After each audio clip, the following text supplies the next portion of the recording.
से बोलिए बृहस्पति भगवान की जय। आज बृहस्पतिवार के दिन सुनिए बृहस्पति देव की व्रत कथा और आरती। भारतवर्ष में एक प्रतापी और दानी राजा राज्य करता था। वह नित्य गरीबों और ब्राह्मणों को दान देता और उनकी सहायता करता था, लेकिन यह बात उसकी रानी को अच्छी नहीं लगती थी।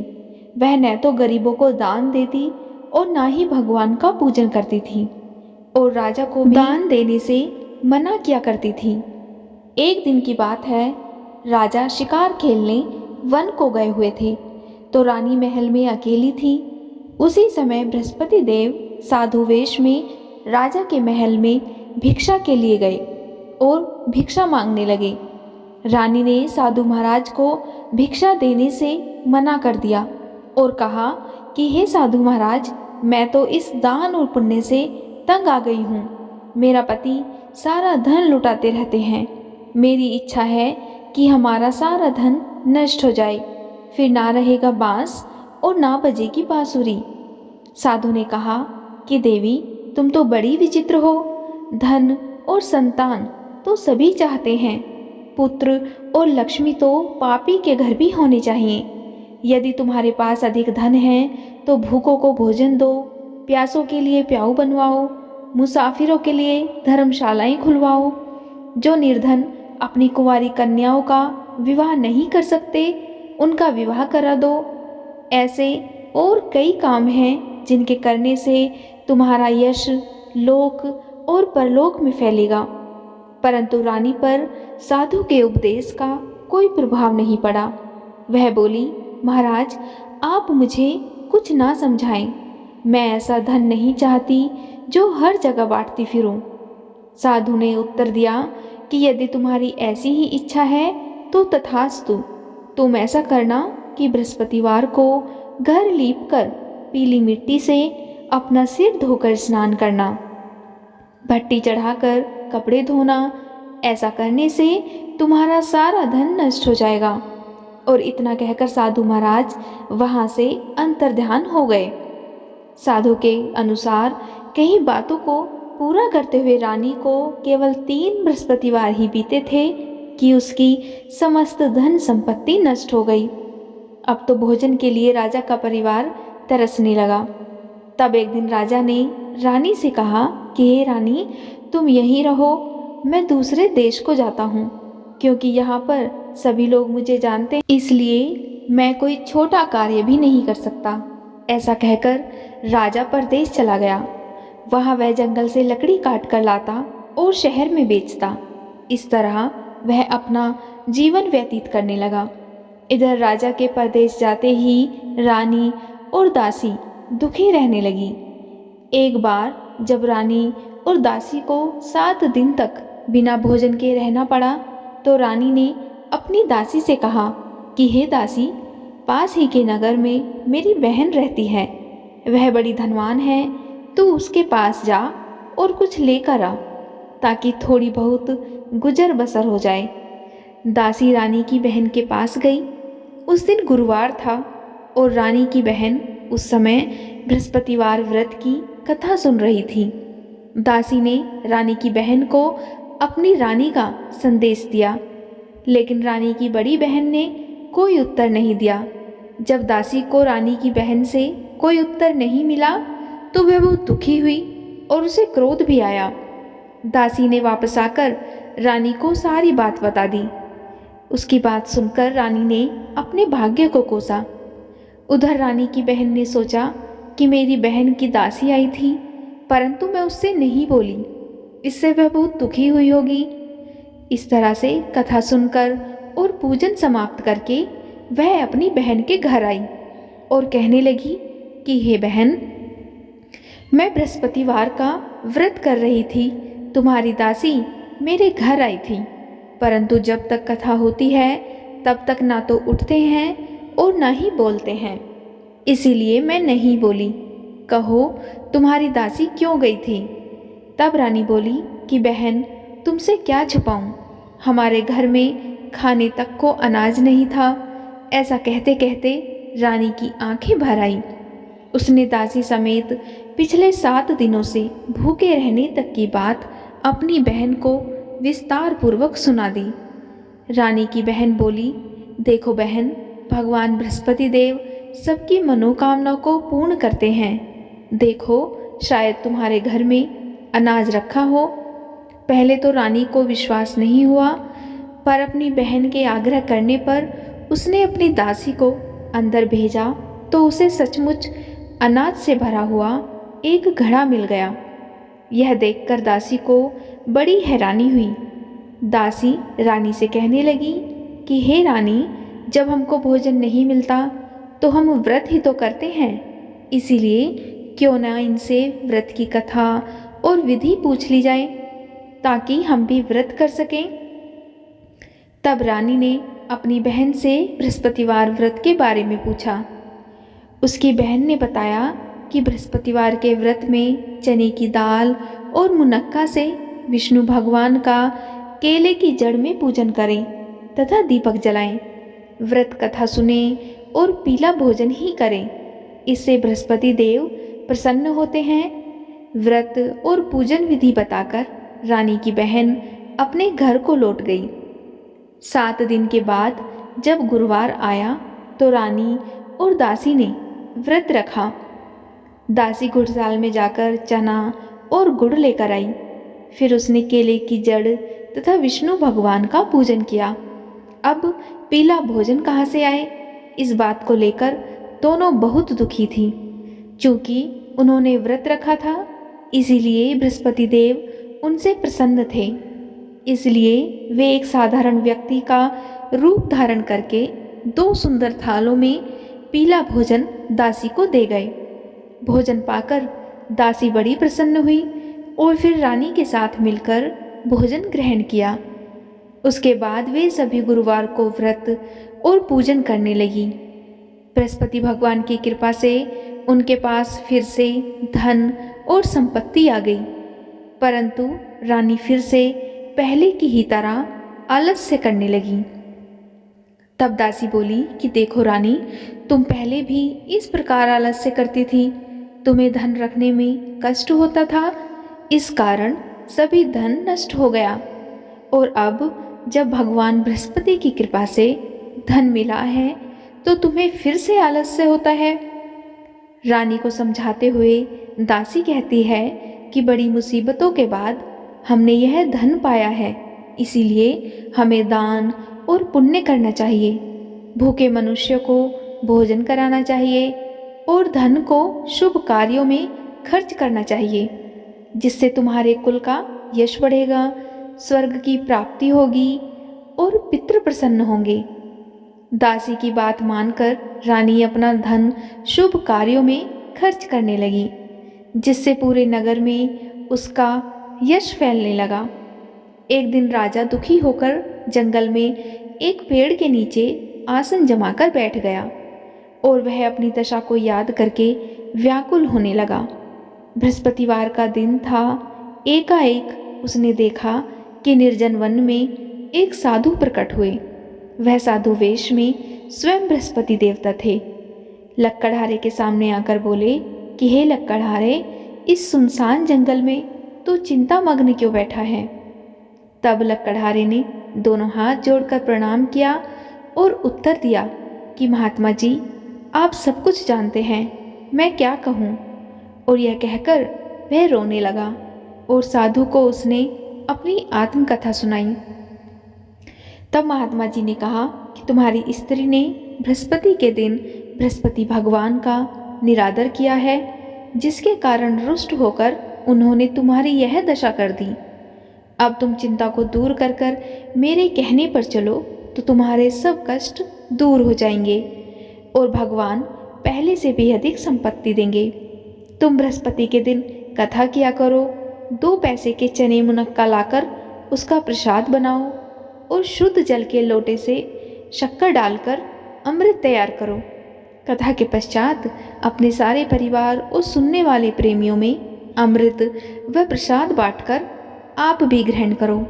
ऐसा करने से भगवान तुम्हारी सब मनोकामनाएं पूरी करेंगे। इस प्रकार साधु के वचन सुनकर लक्कड़हारा बोला कि हे प्रभु, मुझे लकड़ी बेचकर इतना पैसा नहीं मिलता जिससे भोजन के उपरांत कुछ बचा सकूं। मैंने रात्रि में अपनी स्त्री को व्याकुल देखा है। मेरे पास कुछ भी नहीं है जिससे मैं उसकी खबर मंगा सकूं। साधु ने कहा कि हे लक्कड़हारे, तुम किसी बात की चिंता मत करो। बृहस्पति के दिन तुम रोजाना की तरह लकड़ियाँ लेकर शहर को जाओ। तुमको रोज से दुगुना धन प्राप्त होगा, जिससे तुम भली भांति भोजन कर लोगे तथा बृहस्पति देव की पूजा का सामान भी आ जाएगा। इतना कहकर साधु महाराज वहाँ से अंतर्ध्यान हो गए। धीरे धीरे समय व्यतीत होने पर फिर वही बृहस्पतिवार का दिन आया। लक्कड़हारा जंगल से लकड़ी काटकर किसी शहर में बेचने गया। उसे उस दिन और दिन से अधिक पैसा मिला। राजा ने चना, गुड़ आदि लाकर गुरुवार का व्रत किया। उस दिन से उसके सभी कलेश दूर हुए। परंतु जब दोबारा गुरुवार का दिन आया तो बृहस्पतिवार का व्रत करना भूल गया। इस कारण बृहस्पति भगवान उससे नाराज हो गए। उस दिन उस नगर के राजा ने विशाल यज्ञ का आयोजन किया तथा शहर में यह घोषणा करा दी कि कोई भी मनुष्य अपने घर में भोजन ना बनाए, ना आग जलाए। समस्त जनता मेरे यहाँ भोजन करने आए। इस आज्ञा को जो नहीं मानेगा उसे फांसी की सजा दी जाएगी। और इस तरह की घोषणा संपूर्ण नगर में करवा दी गई। राजा की आज्ञा अनुसार शहर के सभी लोग भोजन करने गए, लेकिन लक्कड़हारा कुछ देर से पहुंचा। इसीलिए राजा उसको अपने साथ लिवा ले गए और ले जाकर भोजन करा रहे थे तो रानी की दृष्टि उस खूंटी पर पड़ी जिस पर उसका हार लटका हुआ था। वह वहाँ पर उसे दिखाई नहीं दिया। तब रानी ने निश्चय किया कि मेरा हार इस मनुष्य ने चुरा लिया है, और उसी समय उसने सिपाहियों को बुलाकर उसको कारागार में डलवा दिया। जब लक्कड़हारा कारागार में पड़ गया और बहुत दुखी होकर विचार करने लगा कि न जाने कौन से पूर्व जन्म के कर्म से मुझे यह दुख प्राप्त हुआ है, और उसी साधु को याद करने लगा जो कि जंगल में मिला था। उसी समय तत्काल बृहस्पति देव साधु के रूप में प्रकट हुए और उसकी दशा को देखकर कहने लगे कि अरे मूर्ख, तूने बृहस्पति देव की कथा नहीं करी, इस कारण तुझे दुख प्राप्त हुआ है। अब चिंता मत कर, बृहस्पतिवार के दिन कारागार के दरवाजे पर 4 पैसे पड़े मिलेंगे। उनसे तू बृहस्पति देव की पूजा करना तो तेरे सभी कष्ट दूर हो जाएंगे। इसी तरह से बृहस्पति के दिन उसे दरवाजे पर 4 पैसे मिले। लक्कड़हारे ने कथा कही। उसी रात्रि को बृहस्पति देव ने उस नगर के राजा को स्वप्न में कहा कि हे राजा, तुमने जिस आदमी को कारागार में बंद कर दिया है वह निर्दोष है, वह राजा है, उसे छोड़ देना। रानी का हार उसी खूंटी पर लटका है। अगर तू ऐसा नहीं करेगा तो मैं तेरे राज्य को नष्ट कर दूंगा। इस तरह रात्रि के स्वप्न को देखकर राजा प्रातःकाल उठा और खूंटी पर हार देखकर लक्कड़हारे को बुलाकर क्षमा मांगी तथा लक्कड़हारे को योग्य सुंदर वस्त्र आभूषण देकर विदा कर दिया। बृहस्पति देव की आज्ञा अनुसार लक्कड़हारा अपने नगर को चल दिया। राजा जब अपने नगर के निकट पहुंचा तो उसे बड़ा आश्चर्य हुआ। नगर में पहले से अधिक बाग, तालाब, कुएं तथा बहुत सी धर्मशालाएं, मंदिर आदि बन गए हैं। राजा ने पूछा कि यह किसका बाग और धर्मशाला है। तब नगर के सब लोग कहने लगे कि यह सब रानी और बांदी के हैं। तो राजा को आश्चर्य हुआ और गुस्सा भी आया। जब रानी ने यह खबर सुनी कि राजा आ रहे हैं तो उसने बांदी से कहा कि हे दासी, देख, राजा हमको कितनी बुरी हालत में छोड़ गए थे। हमारी ऐसी हालत देखकर वह लौट न जाए, इसलिए तू दरवाजे पर खड़ी हो जा। आज्ञा अनुसार दासी दरवाजे पर खड़ी हो गई। जब राजा आए तो वह उन्हें अपने साथ लिवा लाई। तब राजा ने क्रोध करके अपनी रानी से पूछा कि यह धन तुम्हें कैसे प्राप्त हुआ है। तब उसने कहा कि हमें यह सब धन बृहस्पति देव के इस व्रत के प्रभाव से प्राप्त हुआ है। तब राजा ने निश्चय किया कि 7 रोज बाद तो सभी बृहस्पति देव का पूजन करते हैं, परंतु मैं प्रतिदिन दिन में 3 बार कहानी तथा रोज व्रत किया करूँगा। अब हर समय राजा के दुपट्टे में चने की दाल बंधी रहती और वह दिन में 3 बार कहानी कहता। एक रोज राजा ने विचार किया कि चलो अपनी बहन के यहाँ हो आए, और इस तरह निश्चय करके राजा घोड़े पर सवार होकर अपनी बहन के यहाँ को चलने लगा। मार्ग में उसने देखा कि कुछ आदमी एक मुर्दे को लिए जा रहे हैं। उन्हें रोककर राजा कहने लगा कि अरे भाइयों, मेरी बृहस्पति देव की कथा सुन लो। वे बोले, लो हमारा तो आदमी मर गया है और इसको अपनी कथा की पड़ी है। परंतु कुछ आदमी बोले, अच्छा कहो, हम तुम्हारी कथा भी सुनेंगे। तब राजा ने दाल निकाली और जब कथा आधी हुई तो मुर्दा हिलने लग गया, और जब कथा समाप्त हो गई तो राम राम करके वह मनुष्य उठकर खड़ा हो गया। आगे मार्ग में उसे एक किसान खेत में हल चलाता मिला। राजा ने उसे देखा और उससे बोला कि अरे भैया, तुम मेरी बृहस्पतिवार की कथा सुन लो। तब किसान बोला कि जब तक मैं तेरी कथा सुनूंगा तब तक 4 हरैया जोत लूँगा। जा अपनी कथा किसी और को सुनाना। इस तरह राजा आगे चलने लगा। राजा के हटते ही किसान के बैल पछाड़ खाकर गिर गए तथा किसान के पेट में बड़ी जोर का दर्द होने लगा। उस समय उसकी माँ रोटी लेकर आई। उसने जब ये देखा तो अपने पुत्र से सब हाल पूछा और बेटे ने सभी हाल कह दिया। तो बुढ़िया दौड़ी दौड़ी उस घुड़सवार के पास गई और उससे बोली कि मैं तेरी कथा सुनूंगी, तू अपनी कथा मेरे खेत पर चलकर ही कहना। तब राजा ने बुढ़िया के खेत पर जाकर कथा कही, जिसके सुनते ही किसान के बैल उठ खड़े हुए और उसके पेट का दर्द भी बंद हो गया। इस तरह से राजा अपनी बहन के घर पहुंचा। बहन ने भाई की खूब मेहमानी की। अब दूसरे रोज प्रातःकाल राजा जगा तो वह देखने लगा कि सब लोग भोजन कर रहे हैं। तब राजा ने अपनी बहन से कहा कि ऐसा कोई मनुष्य है जिसने भोजन नहीं किया हो और जो मेरी बृहस्पतिवार की कथा सुन ले। तब उसकी बहन बोली कि हे भैया, यह देश ऐसा ही है, पहले यहाँ लोग भोजन करते हैं और बाद में अन्य काम करते हैं। अगर कोई पड़ोस में हो तो देख आऊं।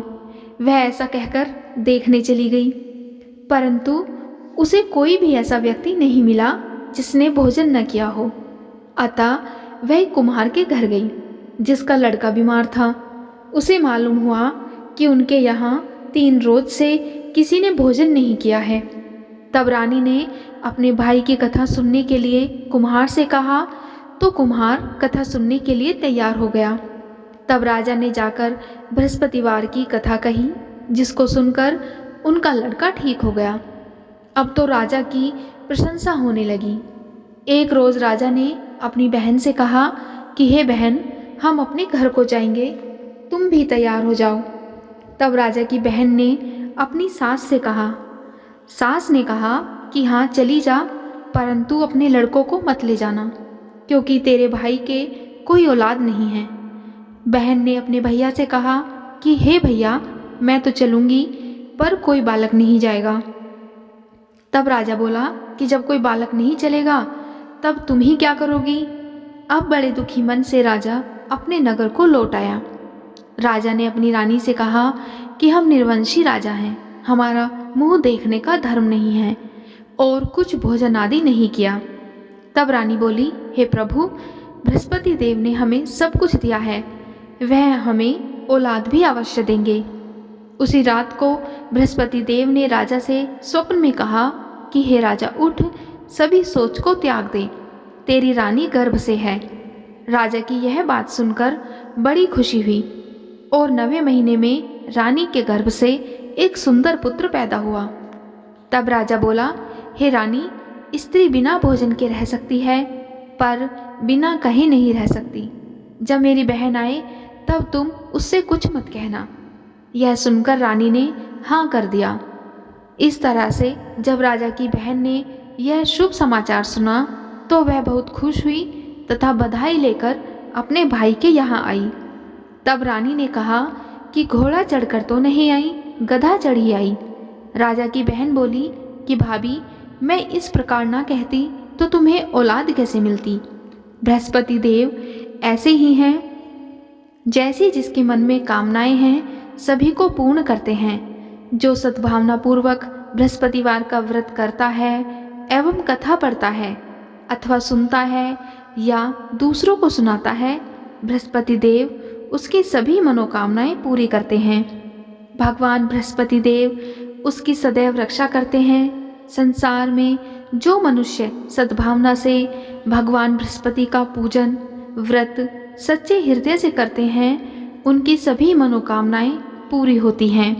जैसी सच्ची भावना से राजा और रानी ने उनकी कथा का गुणगान किया तो उनकी सभी इच्छाएं बृहस्पति देव जी ने पूर्ण की थी। इसीलिए पूर्ण कथा सुनने के बाद प्रसाद लेकर जाना चाहिए और हृदय से उनका मनन करते हुए जयकारा बोलना चाहिए। बोलो बृहस्पति देव की जय, भगवान विष्णु की जय। अब सुनते हैं बृहस्पति भगवान की आरती। ओम जय बृहस्पति देवा, स्वामी जय बृहस्पति देवा। छिन छिन भोग लगाऊं, कदली फल मेवा। ओम जय बृहस्पति देवा, तुम पूर्ण परमात्मा, तुम अंतर्यामी। जगत पिता जगदीश्वर, तुम सबके स्वामी।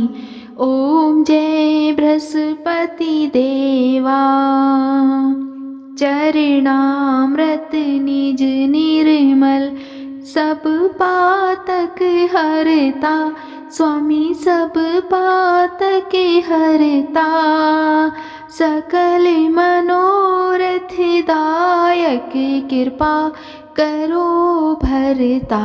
ओम जय बृहस्पति देवा, तन मन धन अर्पण कर, जो जन शरण पड़े।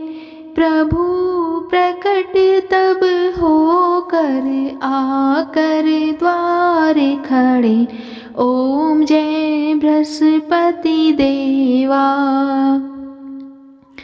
दीन दयाल दयानिधि, भगतन हितकारी।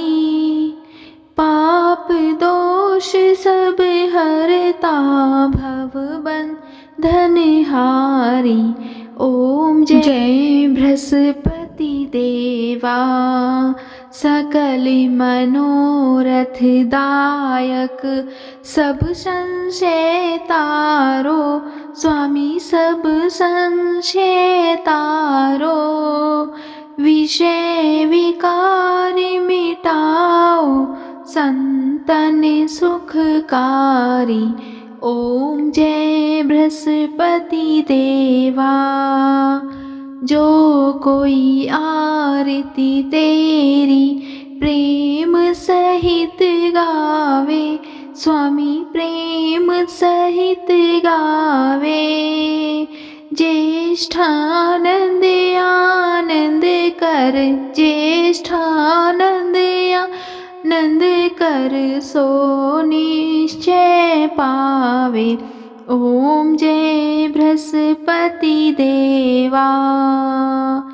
सब बोलो विष्णु भगवान की जय, बृहस्पति भगवान की जय। आज की वीडियो में इतना ही। उम्मीद है आपको आज की वीडियो, आज की कथा अवश्य पसंद आई होगी।